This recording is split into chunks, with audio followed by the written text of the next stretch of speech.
Assalamualaikum warahmatullahi wabarakatuh.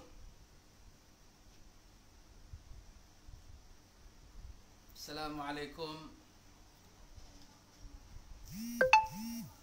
Apa khabar semua? Kita testing dahulu suara kita, dan kalau boleh saya minta tolong respon pihak tim untuk dengar suara saya, dan tolong komen ya bagi yang masuk. Boleh komen sama ada suara saya clear atau sebaliknya. Sambil itu, sambil kita tunggu ramai lagi masuk,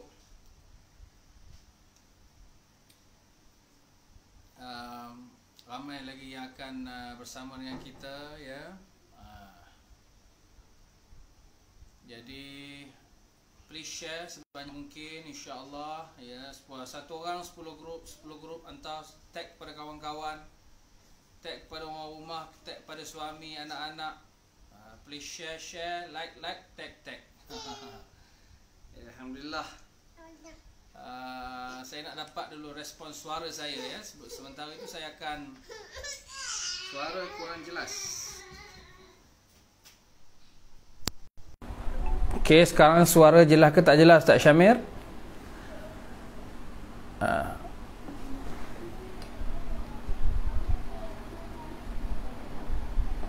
Okey, suara jelas ke tak jelas?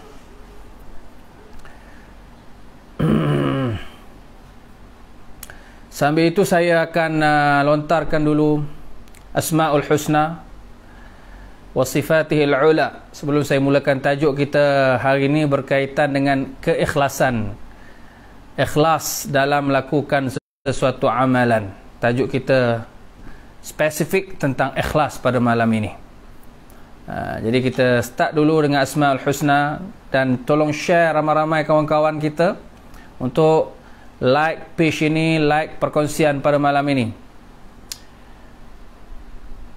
Nas'aluka ya man huwa Allahu alladhi la ilaha illa huwa ar-Rahmanur Rahim, al-Malikul Quddusus Salamul Mu'minul Muhaiminul Azizul Jabbar, المتكبر الخالق البارئ المصور الغفار القهار الوهاب الرزاق الفتاح العليم القابض الباسط الخافض الرافع المعز المذل السميع البصير الحكم العدل اللطيف الخبير الحليم العظيم الغفور الشكور العلي الكبير الحفيظ المقيت الحسيب الجليل الكريم الرقيب المجيب الواسع الحكيم الودود المجيد الباعث الشهيد الحق الوكيل القوي المتين الولي الحميد المحصي المبدئ المعيد المحيي المميت الحي القيوم الواجد الماجد الواحد الصمد القادر المقتدر المقدم المؤخر الأول الآخر الظاهر الباطن الوالي المتعالي البر التواب المنتقم العفو الرؤوف Malikul Mulki Dzul Jalali wal Ikram. Baik, itu sedikit daripada Asmaul Husna. Walillahil Asmaul Husna fad'uuhu biha, kata Allah. Dengan nama-nama Allah itu, bagi Allah itu ada Asmaul Husna, maka doalah dengan menggunakan Asmaul Husna. Baik para hadirin yang dirahmati Allah, Tajuk hari ini berkaitan dengan ikhlas. Tajuk yang mudah disebut tapi sukar dipraktiskan, sukar diamalkan. Mudah untuk dibicarakan tapi sukar dari sudut perbuatannya. Mudah dalam satu perkongsian tapi kita tak tahu sejauh manakah keikhlasan kita. Apa yang kita nak daripada tajuk ini, mudah-mudahan saya yang bicarakan tajuk ni kita sama-sama bermuhasabah. Kita sama-sama merenung. Tengok balik dengan amalan-amalan sedikit yang kita lakukan ini, adakah Allah masukkan kita sebagai mukhlisina lahuddin. Kita duk ikrar baca setiap hari, setiap kali salat, mukhlisina lahuddin. Kita nak jadi orang yang ikhlas bagi Allah Subhanahu wa taala, bagi agama Allah. Jadi saya kongsikan pada hari ini beberapa petikan para sarjana berkenaan dengan ikhlas ini. Mudah-mudahan tajuk ini akan menjadi satu perkongsian yang baik. Tak kira apa latar belakang kita, ustaz ke, ustazah ke, profesor ke, doktor ke, engineer ke, lawyer ke, pegawai ke, peluang pegawai ke. Mari kita lihat sejauh manakah keikhlasan kita, parameter kita, parameter ikhlas, indeks kita. Sebab ikhlas ini sukar untuk letakkan parameternya. Sebaliknya, dia bermula daripada hati kita. Qulillah a'budu mukhlishan lahu dini. Dalam Quran sebut Qulillah a'budu mukhlishan lahu dini, seperti dalam surah Az-Zumar. Katakanlah Muhammad, aku menyembah Allah Subhanahu wa taala adalah untuk ikhlas dalam melakukan, dalam mempraktiskan agama Allah Subhanahu wa taala. So ikhlas ini penting dalam mana-mana amalan kita. Baik itu kita sembahyang, kita baca inna salati wa nusuki wa mahyaya wa mamati lillahi rabbil alamin la syarika lahu wa bidzalika umirtu wa ana awwalul muslimin.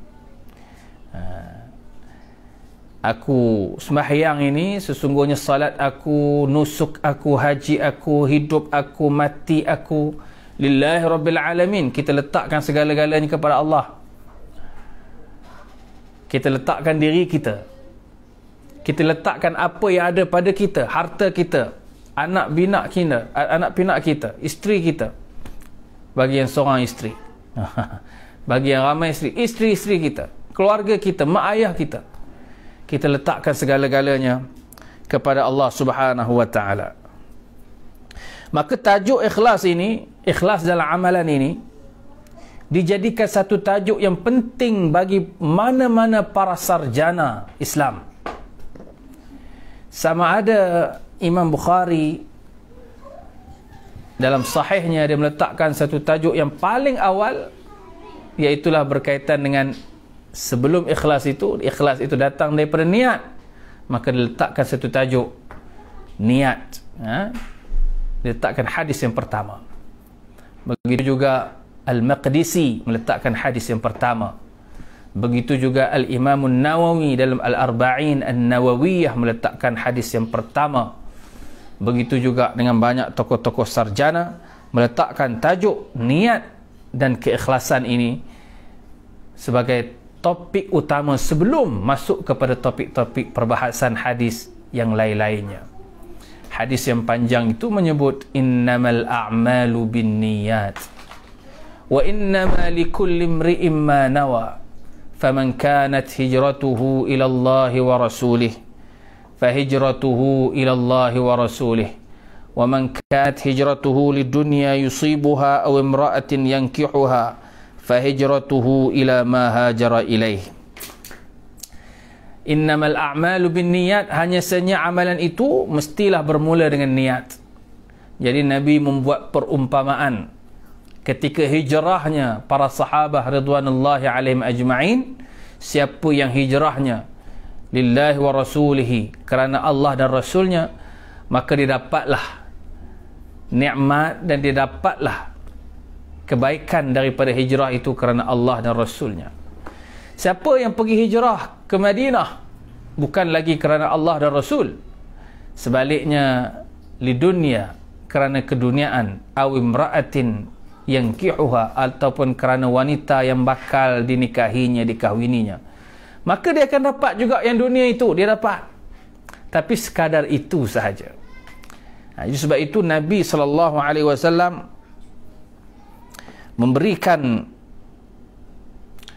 peringatan kepada para sahabat bila mana mereka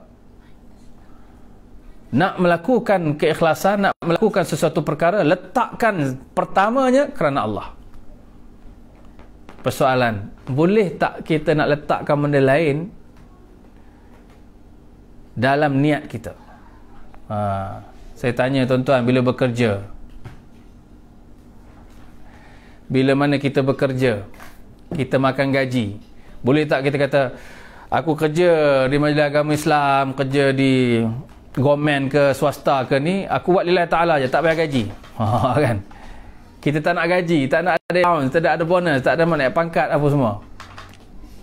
Tak juga. Kita letakkan segala-galanya kerana Allah, dan boleh sahaja kita meletakkan perkara-perkara lain itu nombor 2, nombor 3, nombor 4. Tapi asasnya adalah kerana Allah Subhanahu Wa Taala. Sama juga ulama membahaskan, boleh tak kita membuat sesuatu untuk mendapat syurga Allah?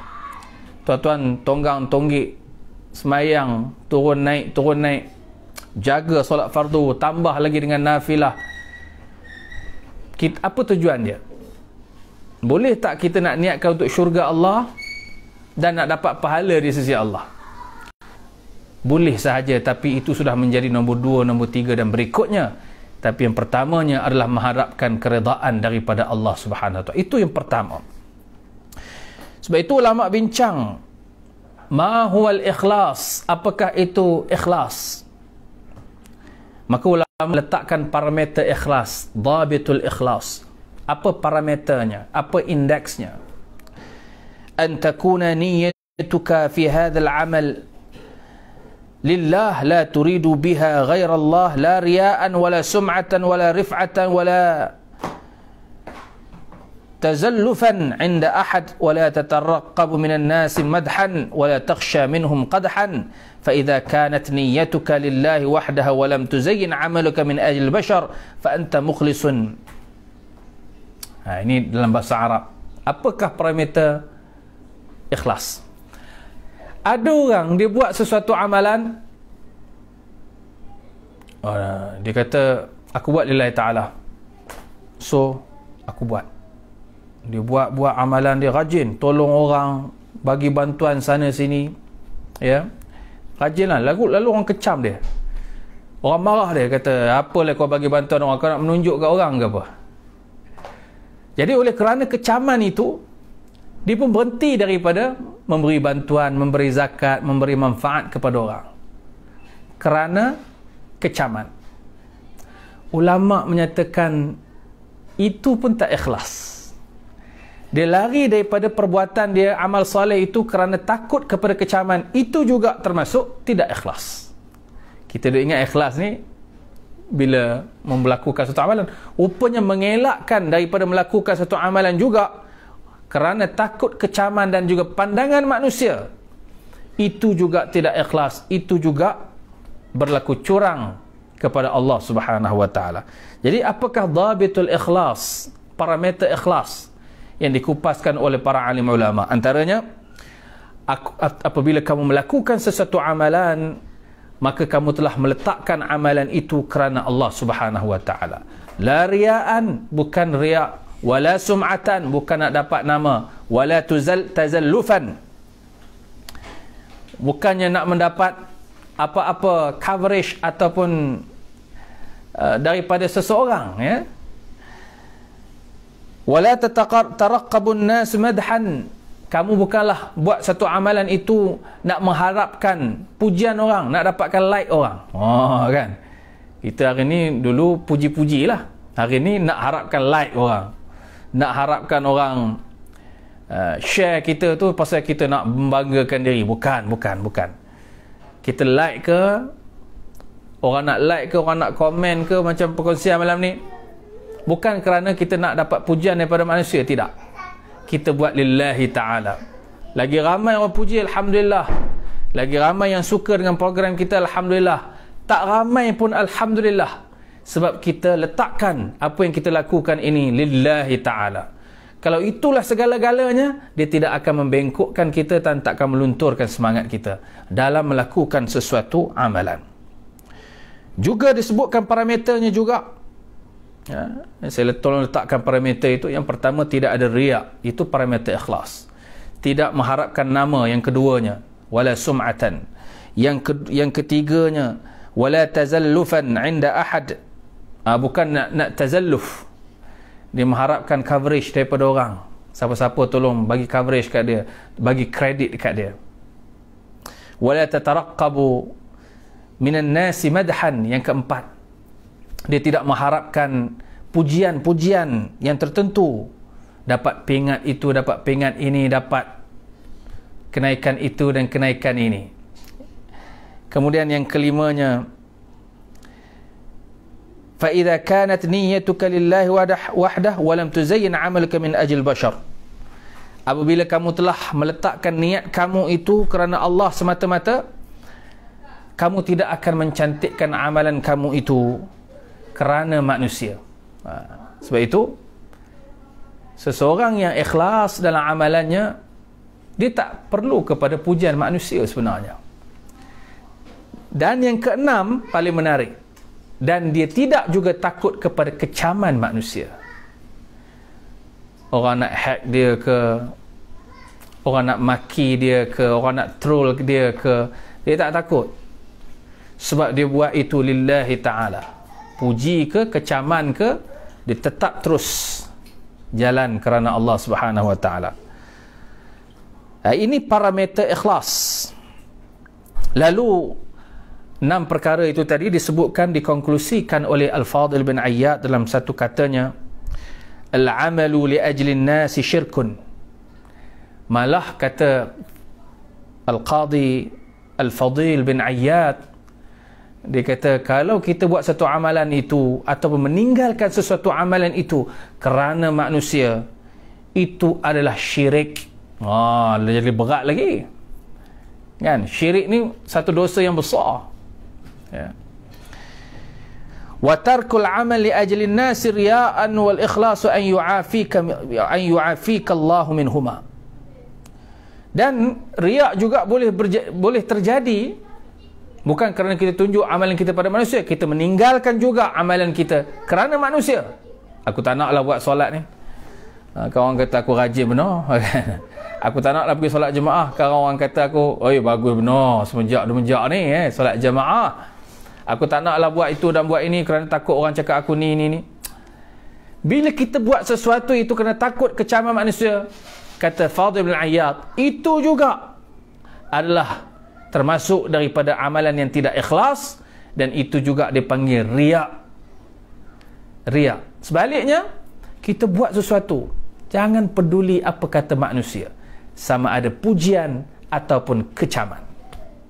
Para hadirin yang dirahmati Allah, apa kesan seseorang itu nak tahu dia ikhlas? Kita tak tahu Allah terima atau tidak terima. Adakah Allah menetapkan solat kita tadi yang kita buat isyak tadi itu dianggap sebagai ikhlas? Adakah Allah mengira esok ni kita nak puasa hari Khamis, dikira amalan puasa kita itu ikhlas? Adakah Allah mengira zakat kita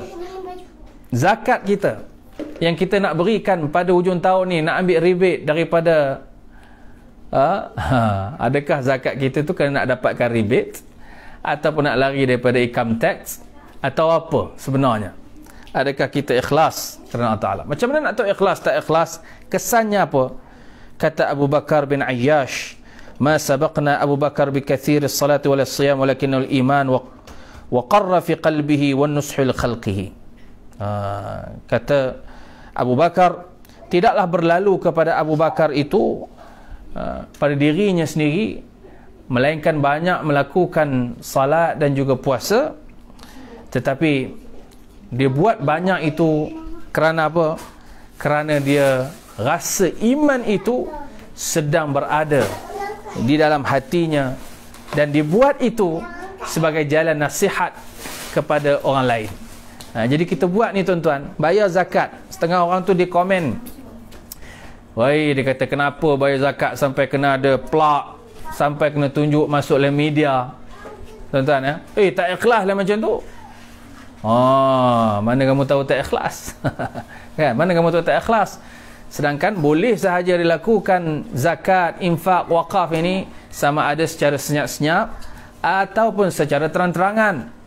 Malah disebutkan daripada perkataan ulama ini, hikmah ulama ini, kata dia, bila kita i'lan itu tujuannya adalah untuk menasihati orang ramai sama-sama melakukan ataupun melakukan perkara yang baik. Kalau zakat, ngajak orang sedar waktu ini adalah waktu yang terbaik untuk membayar zakat.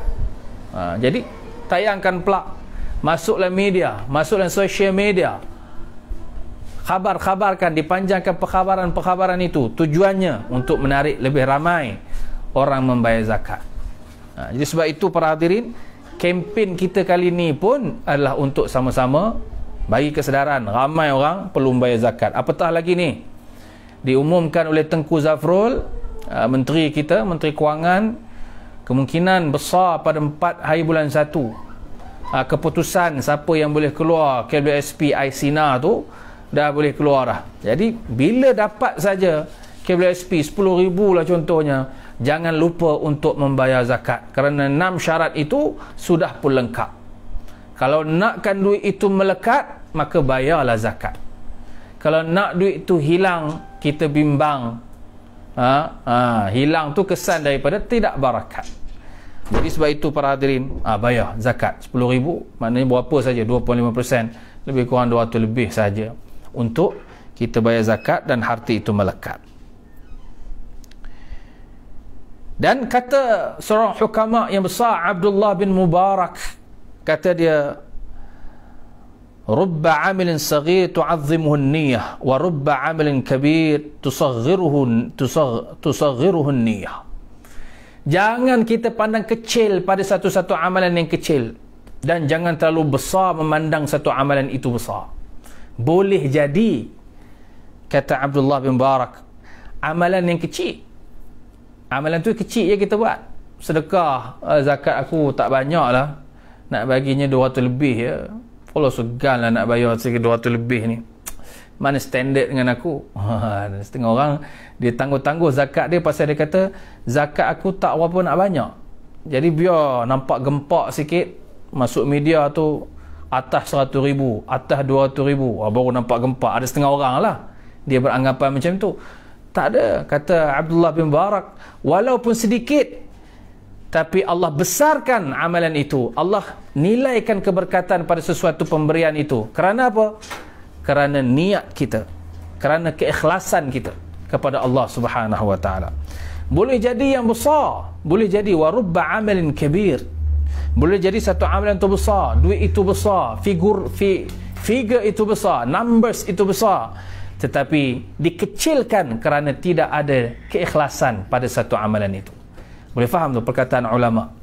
Sebab itu kecil besar bukan segala-galanya, numbers bukan segala-galanya, tapi yang segala-galanya adalah keikhlasan dan niat kita. Sebab itu qala Ibnu Katsir rahimahullah ketika mana menafsirkan ayat wallahu yudha'ifu liman yasha', Allah boleh menaikkan, Allah boleh menggandakan amalan kepada sesiapa yang dikehendaki. Apa maksud Allah menggandakan amalan kepada sesiapa yang dikehendaki? Kata Ibnu Katsir, Allah gandakan amalan walaupun sedikit amalan itu, tapi pahalanya besar, kesan daripada ikhlas, niat yang ikhlas. Kalau niatnya tak ikhlas, dia tak dapat pahala yang berganda-ganda. Sebab itu amalan itu penting dengan niat yang ikhlas. Para hadirin yang dirahmati Allah, kata dia, wa idza quwiyal ikhlas wa 'azamatun niyyah wa akhfa al-'amal salih mimma yushra' fi al-ikhfa' farubbal 'abdu min rabbih wa adallahu tahta dhill 'arshih yaqulu an-nabi sallallahu alaihi wasallam sab'atun yudhilluhumullahu fi dhillihi wa dhukira minhum rajulun tasaddaqa bi sadaqatin fa akhfaha hatta la ta'lamu shimalahu ma tunfiqu yaminahu, muttafaqun alaih, atau kama qala Rasul. Kata dia, hadis Nabi SAW menjelaskan perkara itu. Kalau kita buat sesuatu amalan itu niat, ikhlas, dia lebih baik dalam keadaan tak semua orang tahu. Tapi kalau kita bagi terang, masuk dalam sosial media, kita khabarkan dalam page zakat, kita buat itu dan buat ini, tujuannya untuk memberikan galakan dan motivasi kepada orang luar sana, itu tidak masalah. Tapi kalau kita buat yang persendirian, secara senyap-senyap, itu lebih baik. Tujuannya apa? Seperti mana kata Nabi SAW, 7 golongan yang Allah akan naungi mereka pada hari yang tidak ada naungan. Disebutkan dalam hadis itu, wa rajulun tasaddaqa bi sadaqatin fa akhfaha hatta la ta'lamu shimalahu ma tunfiqu yaminahu. Satu orang lelaki yang mana dia melakukan infak di jalan Allah Subhanahu wa taala dengan menggunakan tangan kanannya sehingga tak diketahui tangan kirinya. Artinya hadis itu bukanlah langsung tak tahu macam mana tangan kiri tak daripada tuan yang sama. Maksudnya disembunyikan. Ini balaghah, ya. Disembunyikan amalan itu daripada pengetahuan orang lain.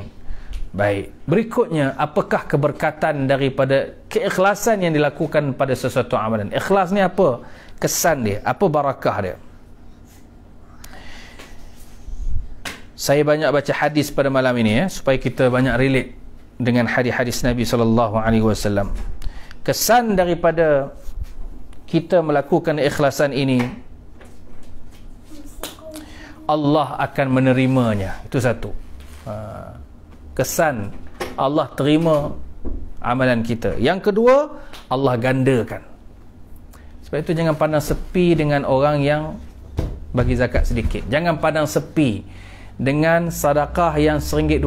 Jangan pandang sepi. Sebab Allah akan gandakan jika dia ikhlas.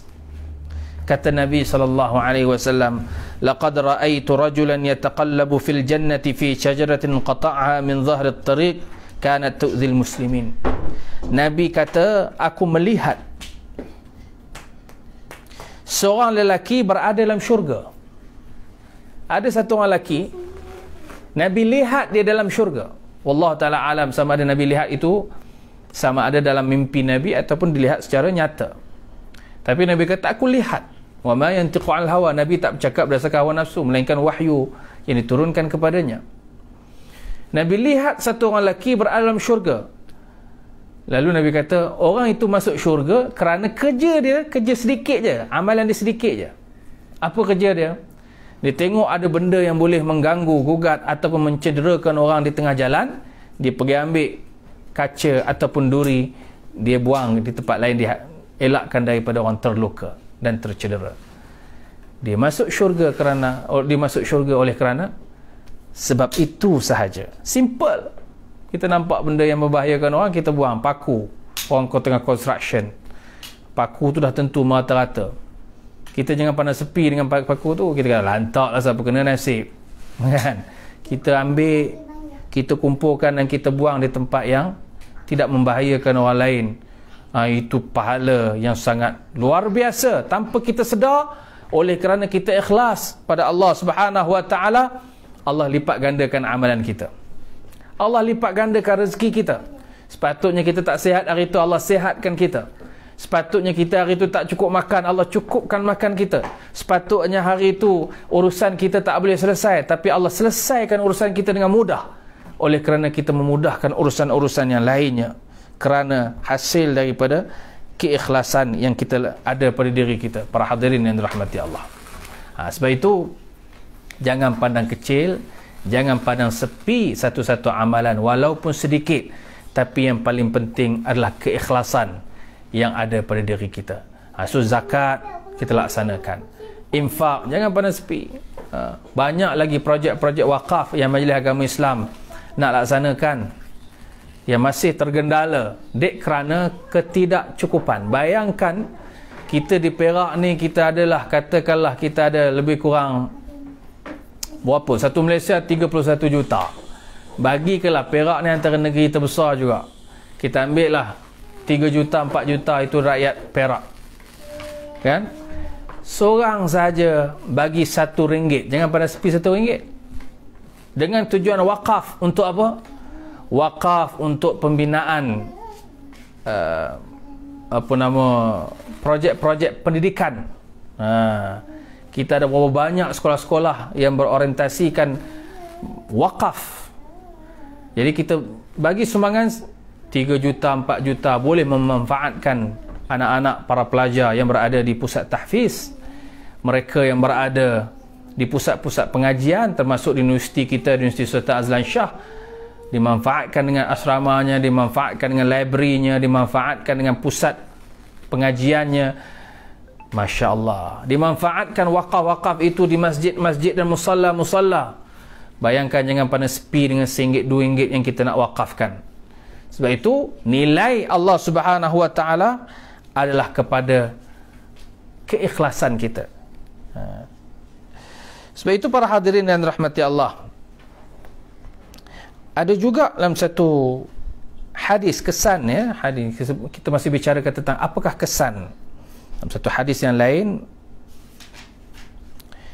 yang diriwayatkan oleh Imam Muslim, seperti mana yang dikatakan oleh Umar bin Khattab radhiyallahu an, kata Umar, afdalul a'mal sidqun niyyah fima 'indallah.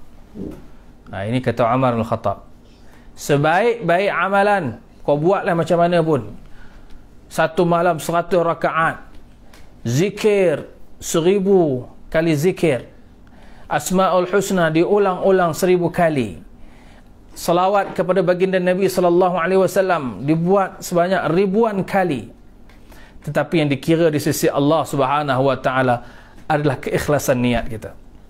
Sebab itu kata Umar bin Khattab, afdalul amal sidqun niyyah, sebaik-baik amalan adalah sidqun niyyah, ketulinan, keikhlasan niat kita. Sebab itu para hadirin, buat saja amalan, lakukan amalan, semua itu kerana Allah. Jangan peduli apa yang dikatakan oleh orang itu dan orang ini. Jangan peduli dengan kecaman orang, kerana orang beriman itu dia tidak takut kepada kecaman orang yang mencela. Wala yakhafuna laumata laim, wala yakhafun, mereka tidak takut kepada celaan orang mencela. Siapa ini?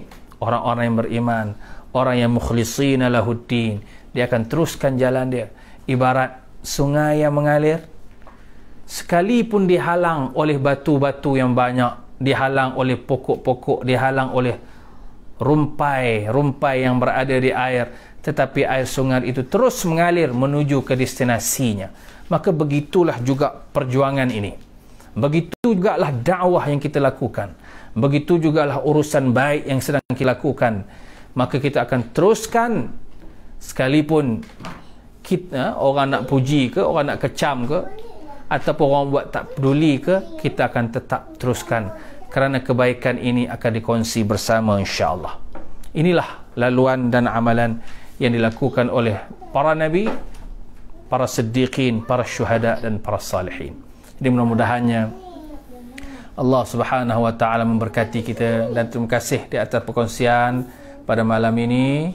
Perkongsian ramai, ya. Saya tak sempat nak tengok ni, dan hari malam ni agak lewat sedikit. Kita start pasal Isyak, dah bermula lewat sekarang ni kan 8.27, semayang apa itu tu lagi dah habis 8.45, 8.50, bergelut nak balik semula ke tempat live ini. Jadi mudah-mudahannya Allah berkati dan masa kita dan waktu kita, ya. Please kongsi sebanyak mungkin, ikuti pengajian-pengajian dan perkongsian daripada Maib sendiri, tim yang hebat, tim yang mantap. Semoga Allah berkati tim Maib kita yang ambil masa banyak, walaupun tengah malam macam ni pun tetap juga bersiaran, tujuannya untuk menyampaikan. Ni semua adalah niat-niat kita. Mudah-mudahan Allah terimanya sebagai niat-niat ikhlas kerana Allah Subhanahu Wa Taala. Ikuti juga perkongsian-perkongsian daripada Ustaz Azhar Latif, daripada Ustaz Imran kita, daripada Ustaz Faiz kita, daripada Ustaz Syamir kita, daripada pengarah-pengarah kita, pengurus besar kita, sentiasa akan berkongsi kepada tuan-tuan dan perempuan dalam siaran kita, siaran menerusi Maib ini. Jadi kongsi-kongsikan, mudah-mudahan zakat kita naik berkembang, wakaf kita pun akan semakin naik dan mendapat perhatian khususnya rakyat di negeri Perak, ya. Wallahu waliyut taufiq wassadat. Kita tutup dengan doa. Bismillahirrahmanirrahim. Allahumma ya muqallibal qulub, thabbit qulubana ala dinik. Ya musarrifal qulub, sarrif qulubana ala ta'atik. Allahumma rzuqna ikhlasan niyyah. Allahumma rzuqna ikhlasan niyyah waj'alhu lana minal mukhlishina lahuddin. Ya Allah, kau kurniakanlah kepada kami, rezekikanlah kepada kami keikhlasan dalam melakukan sesuatu amalan, dan kau jadikanlah kepada kami golongan, jadikanlah kami daripada golongan orang-orang yang ikhlas kerana agamanya. Terima kasih kepada pengurus besar kita, terima kasih kepada Ustaz Faiz kita, Ustaz Syamir kita, semua ustaz-ustaz yang ada di atas perkongsian pada malam ini. Assalamualaikum warahmatullahi wabarakatuh.